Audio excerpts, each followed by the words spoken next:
আৰু মই গৈছিলোঁ আমাৰ মাহঁতৰ ঘৰত। আমাৰ মাহঁতৰ ঘৰৰ সন্মুখতে এটা ধুনীয়া কালী মন্দিৰ আছে। আমি সৰুৰ পৰাই এই মা কালীৰ আশীৰ্বাদতে ডাঙৰ হৈছোঁ। এয়া হৈছে আমাৰ মাহঁতৰ ঘৰৰ শাকনি বাৰী। ইমান ধুনীয়াকৈ শাকবোৰ হৈছে। মা আৰু দেউতা দুইজনে মিলি ধুনীয়াকৈ শাকৰ খেতি কৰে। আমাৰ মাহঁতে প্ৰায় বাৰীত শাক খেতি কৰিয়ে খায় দেই। মায়ে আবেলি শাকত পানী দিছে, মা আৰু ল'ৰাই মিলি কিবাকিবি কথা পাতিছে আৰু। আমি আচলতে কেইবাদিনৰ মূৰতে মাহঁতৰ ঘৰলৈ গৈছোঁ। ল'ৰাৰো গা বেয়া আছিল, মোৰো গা বেয়া আছিল, সেইকাৰণে যোৱাই নাছিলোঁ কেইবাদিনো।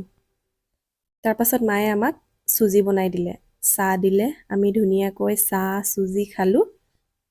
খাই মা, মই আৰু ল'ৰা অলপ ওলাই আহিলোঁ তিনিআলিলৈ। আমাৰ অলপ সৰু সুৰা বজাৰ আছিলে, বজাৰ কৰিলোঁ।